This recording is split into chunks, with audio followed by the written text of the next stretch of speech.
예, 이 전해드린 대로 우리 시각으로 오늘 새벽 한일 한미 정상이 잇따라 만났습니다. 자, 이 소식을 두 분과 함께 자세히 짚어보도록 하겠습니다. 김영우 전 자유한국당 의원 그리고 김효은 전 민주당 선대위 대변인 나오셨습니다. 안녕하세요. 안녕하십니까. 자, 한일 정상회담 같은 경우에는 이제 막판까지 회담 여부가 불투명했었습니다. 결국 두 정상이 얼굴을 마주하게 됐는데요. 자, 이번 한일 정상회담의 좀 의미를 짚어보면 어떤 게 있을까요? 일단은 한일 정상이 2년 9개월 만에 정상회담을 가졌다는 것 자체가 아마 의미가 있을 겁니다. 예. 그동안의 한일 관계가 너무나 냉랭하지 않았습니까? 예. 근데 이번 경우에도 과연 한일 정상회담이 이루어질 수 있을까? 왜냐하면은 한일 정상이 만나기로 했다라는 것을 우리 정부 측만 먼저 발표를 하는 바람에 지금 일본 측 기시다 내각에서 굉장히 반발하지 않았습니까? 예. 이런 상황에서 이번에 정상회담이 이루어지지 않으면은 이거야말로 정말 외교 참사다. 국내에서 굉장히 정부와 여당이 몰릴 뻔했죠. 그래도 그나마 다행이다 생각을 하고요. 더더군다나 이제 이번에 약식 회동이긴 했습니다만은 북핵 문제라든지 또 한일 간의 여러 가지 현안에 대해서 앞으로 정상 간에 만나자. 또 외교 당국 간에도 협의를 지속하자라고 하는 그 첫발을 잘 디딘 것 같아요. 예. 굉장히 그런 면에서는 의미도 있고 천만다행이다 이렇게 생각합니다. 예, 어떻게 좀 평가를 하십니까? 예, 참 긴장됐다 그럴까요? 정말 한일 정상회담이 좀 무산되는 거 아니냐 이런 걱정이 어제까지 있었습니다. 왜냐하면 그 일본 측에서도 처음부터 부인을 했었고, 예. 기시다 총리가 언론을 통해서 불쾌감을 표현했다 이런 얘기까지 나왔는데, 어쨌든 2년 9개월 만에 만난 것은 의미가 있다고 보여집니다. 그런데 아쉬운 것은 이제 30분 동안 만났다. 그런데 비공개. 이게 회담인지 하여튼 약식 회담이라는 표현을 우리 정부가 썼습니다. 그런데 이제 모두 발언 공개도 없고요. 하여튼 합의문을 채택해서 발표하거나 아니면 그 과정을 취재하거나 이런 것들이 전혀 없었기 때문에 예. 그러면 만나는 게 의의는 있었다. 풀어나가는 건 좋지만 그럼 이제 회담 끝나고 나서 양국이 그러면 아마 입장이나 내용을 발표할 것 같은데 그럼 그 과정에서 또 동상이몽적인 어떤 그런 해석이 있지 않을까. 그랬을 때 이번에 물꼬는 텄지만 앞으로 그러면 현안들이 그렇다고 해서 충분히 논의될 수 있는 만큼의 물꼬를 텄는지는 좀 의문입니다. 예. 그래서 앞으로 이 한일이 어렵게 만나 이것을 잘 살려나가는 게 필요할 것 같고요. 다음 주에 한덕수 총리가 아베 총리 장례식에 참석을 한다고 합니다. 그래서 앞으로 한일이 이런 것들을 좀 긴밀하게 해서 좀 국민들한테 가시적인 어떤 성과를 보여줬으면 하는 그런 바람입니다. 예, 당초 우리 대통령실이 한일 정상회담의 개최 여부를 밝히면서 일본 측과의 어떻게 보면 기싸움이 이제 시작됐다 이렇게 평가를 하는 분들이 좀 많거든요. 자, 외교적인 그 관계로 봤을 때 이렇게 한쪽이 먼저 발표하는 것이 외교적인 문제가 되는 겁니까? 어떻습니까? 원래는 문제가 됩니다. 그러니까 정상회담을 하기로 했으면 정상회담을 하기로 한 그 합의했다고 하는 것을 발표하는 것까지도 이제 합의를 해야 예. 발표를 할 수 있는 거거든요. 그런 면에서 이제 우리 정부 측이 좀 의욕이 좀 앞섰던 것 같아요. 그래서 대통령실 고위 관계자가 지난번에 이제 기자 브리핑에서 한일 정상회담을 하기로 했다라고 이제 발표를 해버렸습니다. 이런 상황에서 일본 측이 반발을 했는데 중요한 것은 이번에 이런 일들이 이제 왜 벌어졌느냐 이렇게 하면은 일본 또 내부적인 문제가 좀 있어요. 그러니까 기시다 총리가 지금 국정 지지율이 상당히 많이 떨어졌거든요. 찬성보다 반대 여론이 조금 더 앞서고 있다. 데드크로스가 일어났다라고 하는 일본 그 여론이 있습니다. 예. 그렇기 때문에 한일 정상회담을 해야 될 것인지 말아야 될 것인지 특히 한일 관계가 지금 굉장히 어려운 상황에서 특히나 과거사 문제가 있지 않습니까? 그중에서도 일제시대의 강제징용 문제가 있는데 이것이 아직 실마리를 찾지는 못하고 있어요.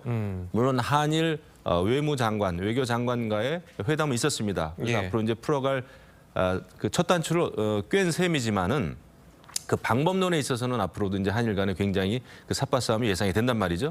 이런 그 일본 국내 상황이 복잡했기 때문에 한일 정상회담 일정과 관련해서도 일본에서는 굉장히 지금 민감하게 반응을 하지 않았나 예. 생각이 되는데 어쨌거나 우리 경우도 앞으로 이런 그 정상회담과 관련된 일정 외교 문제는 정말 어려운 문제이기 때문에 그 매끄럽게 잘 진행을 시키기 위해서 미리미리 준비를 잘 해야 되지 않겠나 이런 생각이 좀 듭니다. 예, 알겠습니다. 자, 일본 한일 정상회담의 결과 내용은 이어지는 뉴스에서 좀 더 자세하게 연결해 드리도록 하고요. 한미 정상회담, 회담이라고 하기에는 뭐 좀 짧은 만남이라고 하더라고요. 한미 정상도 이제 만나긴 했는데 당초에는 이제 어제까지만 하더라도 이 바이든 대통령의 뉴욕 일정이 굉장히 축소가 되면서 이 모든 예정됐던 정상회담들, 한국뿐 아니라 각국의 정상회담들이 축소되거나 취소될 가능성이 있다. 이렇게 브리핑을 해서 자, 우리도 한미 정상회담도 못 열리는 건 아니냐 이렇게 이야기가 나왔었는데 결국 열렸거든요. 어떻게 보세요? 이제 뭐 회담이라기보다는 뭐 잠깐 만났다, 뭐 그 정도로 지금 보도가 되고 있고요. 예. 구체적으로 어떤 얘기를 나눴는지에 대해서 아직 알려지지 않았습니다. 근데 이번에 윤석열 정부가 해외 순방을 국민들한테 알리면서 상당히 한일 정상회담에 대한 많은 의미 부여를 했고요. 한미도 정상회담 한다고 얘기를 했습니다. 그리고 특히 이제 미국과의 현안이 지금 그 인플레 감축법의 시행으로 인해서 우리의 전기차가 지금 보조금을 받지 못하는 그 문제를 해결해야 된다. 이런 어떤 국내 여론이 상당히 압박이 있었습니다. 그래서 예. 이번에 미국에 가서 그것을 정상회담을 통해서 해결해야 되지 않느냐라는 그런 기대감이 있었습니다. 그래서 어떤 그런 것을 뭔가를 가지고 와야 된다는 그런 부담감 때문에 실제 한미 정상회담이 현실적으로 좀 어려웠음에도 불구하고 계속 그 시도를 하지 않았나. 그리고 국내 언론에도 좀 그런 것들을 보도하지 않았나 하는 생각이 듭니다. 예. 왜냐하면 5월에 이미 바이든 대통령이 한국에 와서 정상회담을 했고 특히 이번은 뭐 엘리자베스 국장 참석도 있었고 유엔 총회는 많은 그 외국의 정상들이 참석하기 때문에 그 짧은 시간에 과연 한국을 만나서 진지하게 이런 현안을 해결할 수 있었을까 이런 건 좀 의문이었던 것 같습니다. 그래서 이전에도 보면 뭐 바이든 대통령의 어떤 일정이나 이런 것들이 좀 변경되는 부분도 있어서 이번에도 진지한 그 회담은 좀 무리였다고 보고요. 뭐 그나마 짧게라도 좀 만난 거 뭐 그런 것들이 한국 정부나 윤석열 정부 입장에서 조금 더 그나마 나았다. 뭐 이 정도로 아마 의미 부여를 해야 될 것 같습니다. 예. 자, 그래도 정상회담인데 이제 한국에서 떠나기 전에 정상회담을 계획하고 갔으면은 양국 외교 채널에서 합의를 어느 정도 하고 나간 건 아니었겠습니까? 하죠. 야, 그런데 현지에서 하루 전날 이렇게 미국 대통령의 일정이 이렇게 변화가 돼가지고 정상회담들이 축소되거나 취소될 수가 있는 겁니까?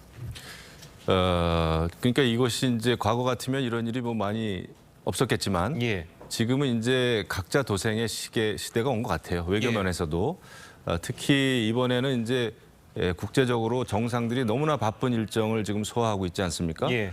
영국에서 이제 엘리자베스 2세 장례식 때문에 수백 명의 정상들이 그쪽에 갔었고 그러다 보니까 모든 정상들이 국내에서의 여러 가지 정치 일정들이 다 좀 뒤틀리는 상황이 벌어진 것 같습니다.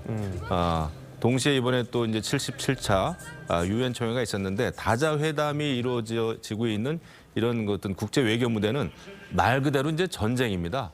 이런 상황에서 바이든 대통령도 국내 일정이 뒤틀려져 가지고 워싱턴 일정이 굉장히 빡빡해진 것 같습니다. 예. 이런 상황에서 이제 회동이 이루어졌는데 이번에 그나마 이제 굉장히 짧은 만남이었지만은 만났으니까 다행이지 이런 거조차 이루어지지 않았으면은 국내 정치가 어려워질 뻔했습니다.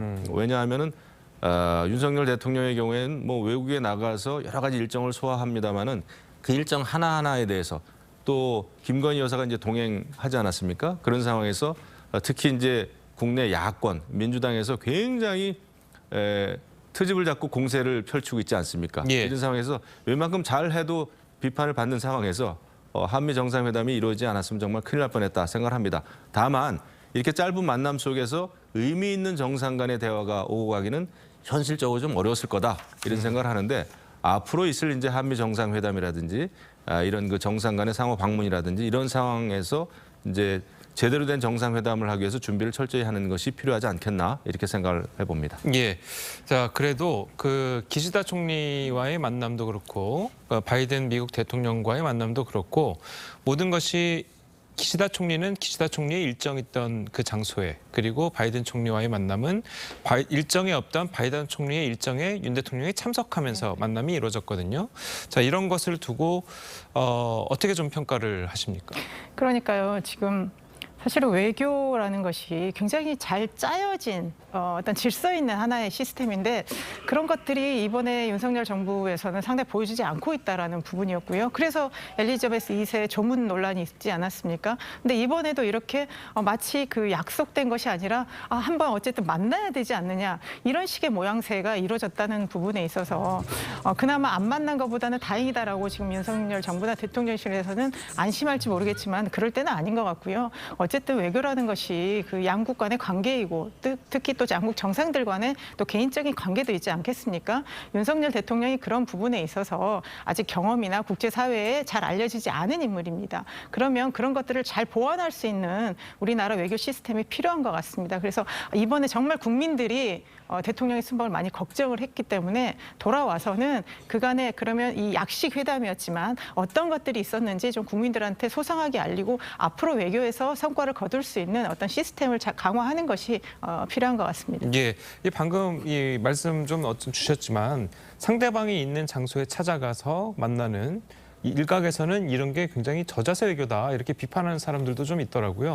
그렇게 보는 시각이 있을 겁니다. 근데 이제 만약에 최악의 경우에는 이제 이번에 이제 만나지 못하는 거였고 두 번째 최악은 기시다 총리의 숙소로 찾아가는 회동이었으면 어쩔 뻔했나. 그게 최악이죠.